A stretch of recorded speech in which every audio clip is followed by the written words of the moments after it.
Le vent soufflait violemment sur les vastes plaines du royaume de Ndakan, portant avec lui les murmures des ancêtres et les secrets enfouis du passé. Dans l'obscurité d'une caverne oubliée, un jeune homme se tenait debout, fixant un artefact ancien posé sur un autel de pierre. C'était un masque noir ornementé de gravures dorées, dégageant une étrange aura de puissance. Ce jeune homme, c'était Kayamba, un prince en exil, trahi par son propre sang. Le royaume de Ndakan était autrefois régi par un monarque juste et puissant, le roi Jamal.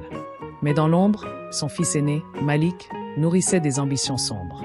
Avide de pouvoir, il pactisa avec des sorciers occultes et accusa Kayamba de comploter contre le trône. Accablé de fausses preuves, Kayamba fut chassé du palais, contraint à l'errance dans les territoires hostiles. Au fil des mois, il erra dans les forêts et les montagnes, survivant grâce à ses talents de guerrier. Mais la colère grandissait en lui. Il voulait récupérer son trône, venger son honneur. C'est alors qu'il entendit parler de la caverne interdite, où un artefact légendaire, le masque du roi sorcier, était enfoui depuis des siècles. Kayamba pénétra dans la caverne, le cœur battant.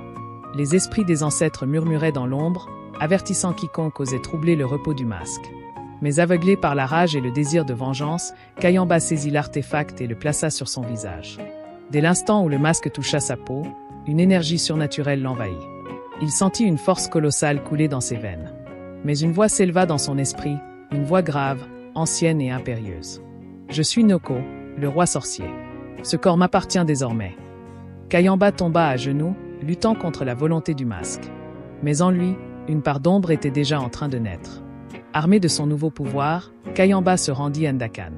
Son entrée dans la ville fut un spectacle terrifiant. Ses yeux luisaient d'une lueur surnaturelle, son ombre s'étendait comme une entité vivante autour de lui.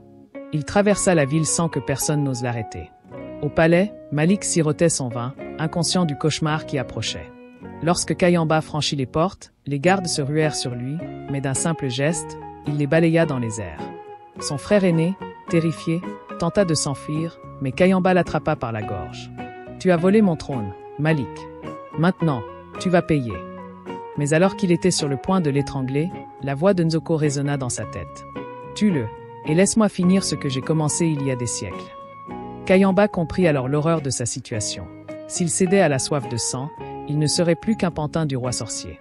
Résistant à l'influence du masque, Kayamba relâcha Malik et déclara « Ce royaume ne tombera pas sous la tyrannie, pas la tienne, ni celle de Nzoko. » Le masque se mit alors à pulser violemment. Une brèche s'ouvrit dans la réalité, libérant un torrent d'ombre. Une forme gigantesque émergea. C'était le véritable esprit du roi sorcier, décidé à posséder le corps de Kayamba par la force. Un combat titanesque s'engagea entre Kayamba et l'esprit maléfique. Le jeune prince, usant de toute sa volonté, tenta de briser le masque, mais chaque coup le consumait un peu plus. Finalement, dans un ultime acte de courage, il arracha le masque de son visage et le fracassa contre le sol. Un éclair éclata, et un cri spectral s'éleva, emportant Nzoko dans les abysses éternels. Le masque réduit en poussière, Kayamba tomba à genoux, épuisé mais libre. Malik, terrassé par la peur, s'enfuit du palais, tandis que les anciens du royaume s'agenouillèrent devant Kayamba. « Le vrai roi est revenu », murmura l'un d'eux. Mais Kayamba savait qu'il n'était plus le même. Il avait touché aux ténèbres, et même si Nzoko était définitivement vaincu, une part de lui garderait toujours la marque du masque. Ainsi commença son règne, non pas en tant que prince vengeur, mais en tant que souverain porteur d'une sagesse nouvelle, conscient que le plus grand combat n'est pas contre les autres, mais contre soi-même. Le royaume était-il enfin sauvé? Ou l'ombre du roi sorcier ressurgirait-elle un jour? Si cette histoire vous a captivé, abonnez-vous et partagez-la pour découvrir encore plus de récits épiques.